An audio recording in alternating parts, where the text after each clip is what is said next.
नमस्कार दोस्तों, मेरा नाम है मनोज। आप सभी का हमारे YouTube चैनल एक्सपर्ट ट्यूटोरियल में बहुत बहुत स्वागत है। दोस्तों, आज का टॉपिक है हमारा सूझ का सिद्धांत, यानी सूझबूझ का सिद्धांत। इसके बहुत से नाम हैं। इसको अंतर्दृष्टि का भी सिद्धांत कहते हैं, तो दोस्तों गेस्टाल्ट विचारधारा भी बोलते हैं। इतने सारे नाम हैं। और दोस्तों एक बात हम आपको बताएं, गेस्टाल्ट जो शब्द है ये जर्मनी शब्द है।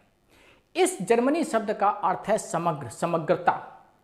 ठीक है, तो दोस्तों इसके सिद्धांत को हम लोग समग्राकार का सिद्धांत, पूर्णाकार का सिद्धांत और इसी तरह से बहुत से नाम इसके हैं, पूर्णाकृति का सिद्धांत आदि बोल देते हैं।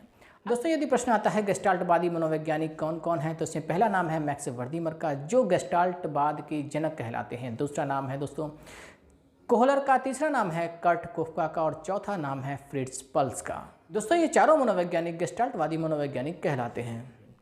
तो दोस्तों अब हम सूझ के सिद्धांत की अगर बात करें तो सूझ का जो सिद्धांत है इसका प्रयोग किया था कोहलर ने बनमानुस के साथ, यानी बनमानुस पर प्रयोग किया था कोहलर ने, और अपना प्रयोग जो किया था ये टेनेरिफ द्वीप पर किया था।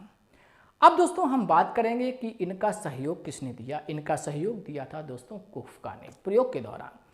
दोस्तों इन सभी का ये मानना था कि मनुष्य जो भी सीखता है वो अपने आसपास के वातावरण से प्रत्यक्षीकरण के सीखता है, यानी अपने समझ से सीखता है, अपने बुद्धि विवेक से सीखता है, अपने आसपास के वातावरण के साथ तालमेल बिठा के सीखता है। इसी संबंध में कोहलर ने जो अपना प्रयोग किया था बनमानुस के साथ, दोस्तों बनमानुस है उसका नाम सुल्तान है, यानी चिंपैंजी जो है, बनमानुस को चिंपैंजी भी बोलते हैं, उसका नाम दोस्तों सुल्तान है। इन्होंने जो प्रयोग किया था तो इन्होंने दो तरह से सीखना बताया है कि प्राणी दो तरह से सीखता है।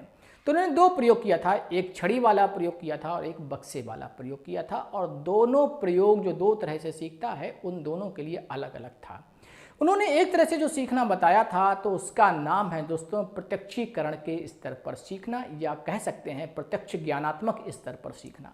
दोस्तों प्रत्यक्ष ज्ञानात्मक स्तर पर सीखने का अर्थ क्या है कि जैसे मान लीजिए आप एक कमरे में हैं और आपको ये फैन खोलना है, यहाँ आसपास कहीं पर भी आपको सीढ़ी नज़र नहीं आ रही है। आपने अपनी बुद्धि विवेक का प्रयोग किया, थोड़ा सोचा समझा, इधर उधर देखा, आपने देखा कि बक्सा है, चेयर्स हैं, इनको अगर ऊपर नीचे रख लिया जाए तो इस फैन को हम खोल सकते हैं या हम कमरे से बाहर जा सकते हैं। तो इस तरह से आप जब कभी समस्या में घिर जाते हैं या आपके सामने कोई समस्या उत्पन्न होती है, उसका हल अपने बुद्धि विवेक से निकाल लेते हैं। तो इसको बोलते हैं प्रत्यक्ष ज्ञानात्मक स्तर पर सीखना, यानी अपने आसपास समग्र वातावरण के साथ तालमेल बिठा करके जो आप उसका हल ढूंढ लेते हैं उसको बोलते हैं प्रत्यक्ष ज्ञानात्मक स्तर पर सीखना। दोस्तों इसका जो प्रयोग जो कोहलर ने किया था उसमें क्या था, उन्होंने एक बनमानुस को एक कमरे में बंद किया था। इस कमरे में उन्होंने छत पर दोस्तों केले लटका दिए थे और उस कमरे में 3 बॉक्स डाल दिए थे। बनमानुस ने उन केलों को पकड़ने की, उन केलों को पाने की बहुत कोशिश की, लेकिन उसने थोड़ी देर इधर उधर कमरे में घूमता रहा और बक्से को एक के ऊपर एक के ऊपर एक रख के, तीनों को ऊपर नीचे रख के उन केलों को पकड़ लिया। कोहलर इस तरह से निष्कर्ष पे पहुंचे कि बनमानुस ने अपने आसपास पड़े बक्सों को देखा और अनुमान लगाया कि अगर ऊपर नीचे रखा जाता है तो हम वहां तक पहुंच जाएंगे।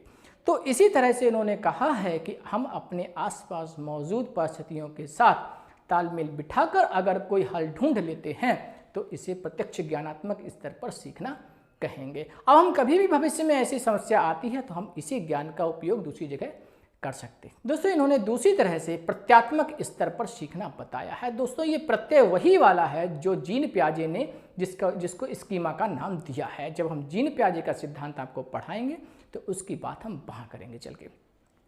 प्रत्यय अगर हम आपको बता दें तो आपके मस्तिष्क में बनी एक इमेज है, एक छाया चित्र है कि कार्य कैसे किया जाएगा। चलिए दोस्तों अब हम बताएं कोहलर ने जो अपना प्रयोग किया था प्रत्यात्मक स्तर पर सीखने वाला, तो उसमें क्या किया था, उन्होंने उस चिंपैंजी को उस कमरे में बंद किया और केले को ऊपर लटका दिया। इन्होंने 3 छड़ियां थी वो उसके अंदर डाल दी, उन छड़ियों को आपस में मिलाया जा सकता था। परंतु हुआ ये कि बनमानुस उन केलों तक नहीं पहुंच पाया। थोड़ी देर बाद कोहलर ने सोचा कि अगर इसको छड़ियों को मिलाकर केलों को उतार कर दिखाया जाए तो शायद ये बनमानुस उन केलों को पालेगा। कोहलर ने ऐसा ही किया। उन छड़ियों को आपस में मिलाया, जब वो लंबी हो गई तो उन छड़ियों से उन केलों को उतार के दिखाया। बनमानुस ये सब देखता रहा, अर्थात सुन लीजिए दोस्तों, जब वो देखता रहा, जब उन केलों को उतारते हुए कोहलर ने दिखाया और वह बनमानुस देखता रहा, इसका मतलब कोहलर ने कैसे उतारा है ये तरीका उसके मस्तिष्क में एक छाया चित्र के रूप में बैठ गया। इसी को दोस्तों यानी कोई केलों को उतारने का तरीका ही स्कीमा बोला है, यानी प्रत्यय बोला है। दोस्तों चिंपैंजी के मस्तिष्क में वो जो प्रत्यय बन गया था कि कोहलर ने किस तरह से उन केलों को हासिल किया है, छड़ियों को आपस में जोड़कर, चिंपैंजी ने वैसा ही किया। उन छड़ियों को उठाया और आपस में जोड़ लिया और उस तरह से उन छड़ी जब लंबी हो गई तो उस केलों को वहाँ से उतार लिया और उन्हें खा लिया। तो कोहलर इस निष्कर्ष पर पहुंचे कि अगर हम किसी कार्य को करते हुए देख लेते हैं और उसे करना सीख जाते हैं तो इसे प्रत्यात्मक स्तर पर सीखना कहते हैं। दोस्तों दो बातें हम सीखे कि कोहलर का बॉक्स वाला प्रयोग चिंपैंजी के साथ यानी सुल्तान के साथ वो था प्रत्यक्षीकरण के स्तर पर सीखना, यानी प्रत्यक्ष ज्ञानात्मक स्तर पर सीखना।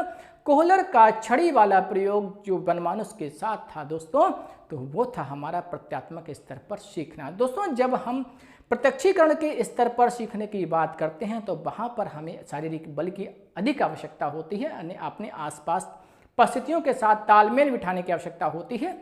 शारीरिक बल पर ज़्यादा बल दिया गया है दोस्तों। और हमारा जो दूसरा प्रयोग था इनका छड़ी वाला यानी प्रत्यात्मक स्तर पर सीखना, यहाँ पर बुद्धि का ज़्यादा प्रयोग होता है। दोस्तों अंतर्दृष्टि सिद्धांत से संबंधित कोहलर ने जो प्रयोग किया था इसकी व्याख्या गेस्टाल्ट साइकोलॉजी नामक पुस्तक में 1959 में जो प्रकाशित हुई उसमें की गई।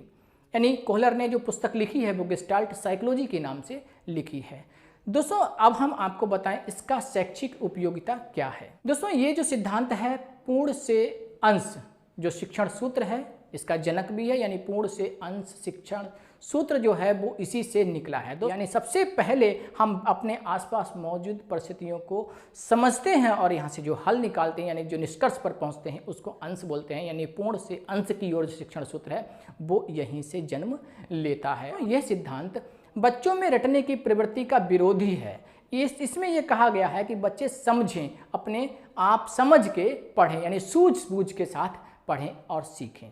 क्रो एंड क्रो ने इसे कला, संगीत और साहित्य के लिए भी उपयोगी बताया है। और दोस्तों कठिन विषयों को पढ़ाने के लिए भी इस सिद्धांत की बहुत उपयोगिता है। दोस्तों हमें कमेंट के माध्यम से जरूर बताइएगा कि आज का सिद्धांत आपको कैसा लगा, कितना ज़्यादा आपके लिए उपयोगी है।